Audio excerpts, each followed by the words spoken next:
Պանորամայումի հարգելի հետևորդներ, հիշեցնեմ, մենք ուղիղ կապ ենք ապահովել Վաղարշապատ համայնքից, խոշորացված, որտեղ այսօր ընթանում են տեղական ինքնակառավարման մարմինների ընտրությունները։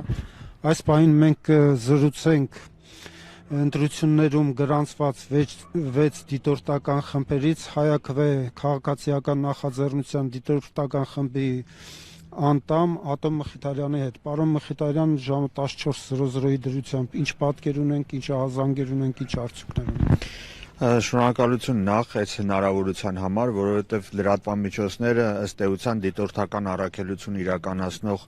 կազմակերպությունների լավագույն գործընկերներն են, որովհետև մենք հիմա բոլոր տեղամասերում իհարկե երկուական դիտորդներ ունենք, բայց միաժամանակ մոնիտորինգի ենք ենթարկում նաև լրատվամիջոցներին,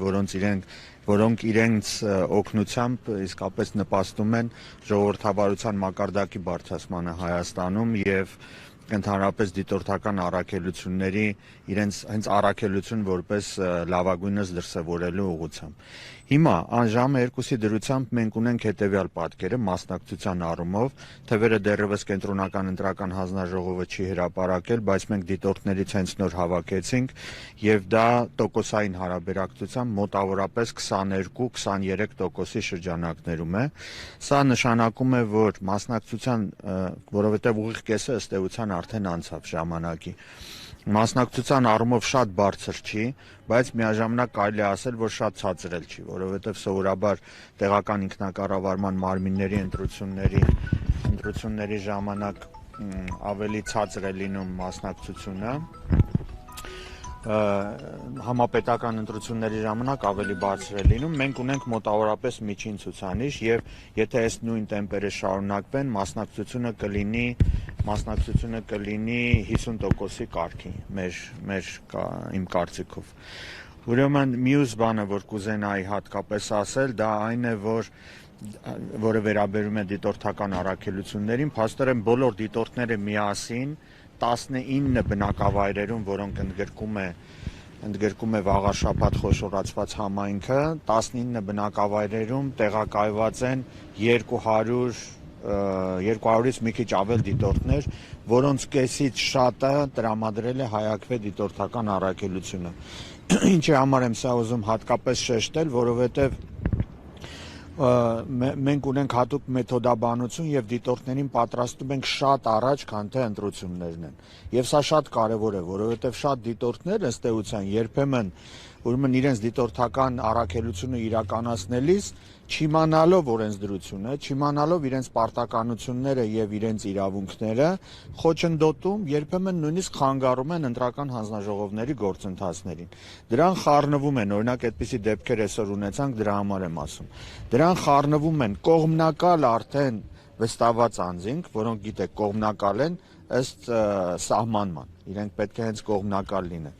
Եվ ստեղծվում է այնպիսի իրավիճակ, որ շատ ընտրողներ ուղղակի խուսափում են, օրինակ նրանք հենց տեղամասում են գտնվում, բայց երբեմն ստացվում է այնպես, որ տեսնում են այդ բանավեճ, լարված իրավիճակ, որը բնավ չի նպաստում այն գործընթացներին, որին միտված ենք մենք որպես դիտորդական առաքելություն։ Դուք ուղղորդումներ նկատել եք ահազանգ կա Խոյ համայնքի վերաբերյալ, որ այնտեղ ուղղորդման դեպքեր կան, եւ նաեւ լրատվամիջոցները այդ մասին նաեւ բարձրաձայնեցին ընտրատեղամասի մոտ ԿՊԱ-ական թեկնածու Արգիշտի Բեխակյանի ընտրապաստառի փակցնելը օրենքի խախտում է, թե ոչ։ Իշխանության ներկայացուցիչները մասնավորապես նախարար Խուդատյանը այսպես ասում էր, որ պետք է ուսումնասիրվի արդյոք նոր պարզվի դա օրենքի խախտում է, թե ոչ, ինչ արձանագրումներ ունեք այս մասով։ Ուրեմն տեսեք, այո, մեր դիտորդները արձանագրում են բոլոր այդ դեպքերը եւ դրանք քիչ չեն։ Այս պահի դրությամբ կարող եմ ասել, որ հիմնականում երկու ուժի կողմից են դրանք լինում, որովհետև մենք արդեն արձանագրել ենք նաև ընտրողներին տեղամասեր բերելու դեպքեր եւ դրանք եւ Զվարթնոց թաղամասում, որտեղից ես հիմա եմ գալիս, այնտեղ անձամբ ես արձանագրել եմ եւ լուսանկարել եմ, որովհետեւ դա ակնհայտ է, մեքենան բերում է ընտրողին, հետո նույն մեքենան երկրորդ անգամ է մոտենում, իսկ մեքենայի վրա փակցված է շատ կոնկրետ քաղաքական ուժի պաստառը համարը։ Հիմա չեմ ուզում ներողություն ասել, այո, չեմ ուզում ասել, բայց կարող եմ ասել, որ դա մենք վստահաբար ուրեմն ամրագրել ենք եւ ներառելու ենք մեր զեկույցի մեջ եւ կա ուղղորդում, որը մեկ ուրիշ քաղաքական ուժի կողմից է եւ ուղղորդումները հիմնականում այսպես են լինում, օրինակ ծանոթ մարդուն դիմավորում է մուտքի մոտ արդեն վստահված անձը, որը տեղամասից դուրս է գտնվում, բայց կարծես թե իրեն ուղղորդում է ասելով, թե ինչպես պետք է քվեարկել եւ երբեմն մեր դիտորդները նաեւ արձանագրել են եւ տեսանյութեր ունեն, որ շատ ուղղորդված ընտրողներ, որոնք գալիս են քվեարկելու, ցույց են տալիս այն քվեաթերթիկը, որը պետք է տեղադրեն ծրարի մեջ։ Նորից առանց անուններ տալու, գուցեև մեր հեռուստադիտողները հիմա հասկանան, հիմնականում երկու ուժի կողմից է դա տեղի ունենում։ Այդ ամբողջը մենք կարձանագրենք, ինչպես ասացի, եւ կներառենք մեր զեկույցի մեջ։ Մնացած առումով տեղամասերի կահավորվածության առումով կարծես թե մեծ խախտումներ մենք չենք տեսնում, մի բան, որ ինքս եմ արձանագրել, տեղամասի վրա փակցված է, որ նա հասանելի է հաշմանդամություն ունեցող ընտրողների համար, բայց իրականում հասանելի չի, եւ այդպիսի տեղամասեր մի քանիսը անձամբ ես ամրագրել եմ։ Ուղղակի կոչ կանեի, եթե հասանելի չի, այդպես էլ ասեք, իմաստ չունի ասել, որ դա հասանելի է, օրինակ սայլակով ընտրողի համար, բայց իրականում հասանելի չի, որովհետև մի քանի հոգի պետք է ընտրեն, որպեսզի սայլակը մի քանի աստիճան վերև բարձրացնեն կամ ներքև իջեցնեն։ Մեխակյանի պաստառի վերաբերյալ։ Այո, եւ պաստառներ կան, ընդ որում գիտեք, նույնիսկ այսօր մենք նկատեցինք, որ պաստառներ կան, որոնք ոչ թե փակցվում են, այլ փչացվում են հենց այսօրվա ընթացքում։ Սա էլ կա եւ շատ պաստառներ տեղակայված են եղել ընտրական տեղամասերից ոչ հեռու, այսինքն նրանք դեռևս շարունակում են իրենց քարոզչական առաքելությունը, այսպես ասած, եւ ընտրական հանձնաժողովները անտարբեր են։ Դրանք պետք է գոնե այսօրվա առավոտ, երբ որ գալիս էին ընտրական տեղամաս, այդ պաստառները հեռացնեին։ Ուղիղ մուտքի մոտ փակցված պաստառ մենք չենք տեսել, բայց շատ մոտ հեռավորության վրա պաստառներ կան եւ դրանց լուսանկարները եւս մենք ունենք։ Եվ անճշտություններ այսօր ԵՄ նկատեց ընտրատեղամասերում, օրինակ մահացած մարդկանց անուններ ներգրված, սխալ անուններ էր այդ հասցեներում նշված, սրա վերաբերյալ ինչ արձանագրումներ ունեք։ Նաև հավելեմ, որ ահազանգեր կային, որ մարդիկ հայտնաբերում էին գալով ընտրատեղամաս, ցուցակում հայտնաբերում էին իրենց տան վրա գրանցված մարդիկ, որոնց չեն ճանաչում։ Այո, ուրեմն մենք արձանագրել ենք եւ ձեր ասած դեպքը, եւ ձեր ասած դեպքը, եւ դեպքեր կարելի է ասել, մեզ տարբեր ընտրողներ մոտեցել են մեր դիտորդներին եւ ասել են, որ այն հասցեն, որտեղ իրենք գրանցված են, հաշվառված են, այդ հասցեում կան անծանոթ մարդիկ։ Եվ մեկ դեպք, երբ որ քվեարկության է եկել Երևանի հաշվառման հասցե ունեցող քաղաքացի։ Եվ նրան թույլ են տվել մասնակցելու, որովհետև նրա անունը եղել է ընտրական ցուցակում, բայց հաշվառման հասցեն Երևանում է եղել, անհասկանալի է այս դեպքը, մենք պիտի մոտենանք պարզենք, թե ինչպես է դա տեղի ունեցել, այսինքն մենք այս փոքրիկ հարցազրույցով մոտավորապես հասկացանք, թե խախտումների ինչպիսի ուղղություններ հիմնականում կան։ Ազդել ընտրությունների ելքի վրա։ Եթե դրանք շարունակվեն նույն տեմպով եւ եթե արդյունքները արձանագրվի այնպես, որ օրինակ քաղաքական ուժերի միջև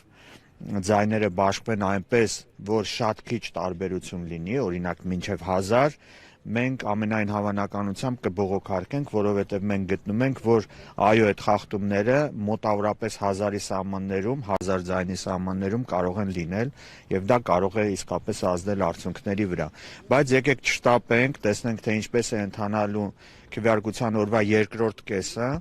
եւ դրանից հետո արդեն համապատասխան եզրահանգումներ կկարողանանք անել։ Ուղղակի ասեմ, որ մենք ունենք բացի տեղերում դիտորդներից նաեւ արագ արձագանքման խմբեր, էլի դիտորդական։ Երբ որ մենք ահազանգ ենք ստանում, անմիջապես խումբը մոտենում է, որի մեջ ներգրավված է իրավաբան եւ ընտրական օրենսդրության մասնագետ, որը տեղում ցուցումներ է տալիս եւ ոչ թե ցուցումներ է տալիս, այլ օգնում է, որպեսզի այդ բարդությունները հաղթահարվեն եւ դա օգտակար է նաեւ ընտրական հանձնաժողովների համար, որովհետեւ իմ անձնական փորձից եմ հիմա ասում, քանի որ այն տեղամասից, որտեղից ես հիմա եկա, ընտրական հանձնաժողովի նախագահը լավ պատրաստված չի։ նա ես չգիտեմ մասնակցել է դասընթացների թե չէ, բայց դա ընտրական օրենսդրությանը լիարժեք չի տիրապետում եւ չէր պատկերացնում, թե օրինակ ինչպիսի շատ կոնկրետ իրավիճակում, երբ որ օրինակ կուտակումներ են առաջանում եւ մյուս խախտումը դա է, կուտակումների դեպքում ինչպես պետք է նրանք իրենց պահեն, օրինակ եւ հիմա կարող եմ հուշել ուղակի մյուսներին, ովքեր որ մեզ լսում են, դիտում են, ուրեմն չի թույլատրվում 15 դիտորդ ներողություն ընտրողից ավելի ընտրատեղամասում գտնվելը։ Այդ դեպքում հանձնաժողովում, որտեղ հանձնաժողովի նախագահան չգիտեր, հանձնաժողովում միշտ լինում է միշտ ազատ գոնե մեկ անդամ, որը ընդգրկված չի ցուցակների ուրեմն քվեաթերթիկներ հատկացնելու, ընտրողներին գրանցելու եւ այլն, եւ այդ հանձնաժողովի ազատ անդամը կամ հենց հանձնաժողովի նախագահան կարող է ուղղակի արգելել կամ սպասեցնել համապատասխան ընտրողներին, մինչև նրանք դուրս գան, որովհետեւ խառնաշփոթի դեպքում իսկ տեղամասեր կա, որ կան մոտ 10 վստահված անձինք, մի 10 դիտորդ լրատվամիջոցներն են գալիս եւ այդքան մարդու ներկայությամբ շատ դժվար է հետեւել նույնիսկ այն ընթացքին, որ խախտումներ չլինեն եւ դրանից օգտվում են հենց ընտրակեղծարարները, որոնք ուղղորդում են հիմնականում հենց տեղամասում, որովհետեւ դիտորդները տեղացի չեն ճանաչում թե ովքեր են եւ իսկ ուղղորդումը այդ ժամանակ հեշտ է լինում, որովհետեւ խառնաշփոթ իրավիճակ է եւ նույնիսկ գնում են օգնում են այդ մարդկանց գրանցվելով իհարկե, մենք հետևողական ենք, որովհետև մի բան էլ ասեմ, ուրեմն կարելի է ընտրողին իսկապես օգնել, եթե նա նրա կարիքը ունի, բայց օգնողը չի կարող լինել վստահված անձ, չի կարող լինել դիտորդ, լրատվամիջոց, չի կարող լինել հանձնաժողովի անդամ, այլ մեկ ուրիշ ընտրող։ Եվ այդ ընտրողի տվյալները պետք է գրանցվեն մատյանում, որպեսզի նա իրավունք չունենա երկրորդ անգամ նույն տեղամասում օգնելու։ Եվ մի հարց, դուք դիտորդական առաքելություն իրականացրել եք Գյումրիում։ Այո, հայակվեն։ Եվ ինչ զուգահեռներ կասկածնեիք Գյումրիի եւ Վաղարշապատի այս փուլում։ Այո, մենք ուրեմն դիտորդական առաքելություն նախորդ ընտրությունները, որ եղան մարտի 30-ին եւ Փարաքար համայնքում եւ Գյումրիում իրականացրեցինք 200-ից ավելի դիտորդներ ունեցանք երկու համայնքներում, ըստ էության այն խնդիրները, խոչընդոտները, որոնք մենք հանդիպում էինք Գյումրի Փարաքարում, նույն բանը մենք տեսնում ենք նաեւ Վաղարշապատում, դրանք էական տարբերություններ չենք տեսնում այս պայդրությամբ։ Եվ ընդ որում ասեմ, որ քանի որ դիտորդների մեծ մասն էլ մոտավորապես կեսը ընդգրկված է եղել նախորդ ընտրական process-ներում, այսինքն որպես դիտորդ ընտրական process-ներում, նրանք արդեն կարողանում են համեմատություն անել եւ ասել, որ օրինակ, այո, մոտավորապես ձեռագիրը մոտավորապես նույնն է։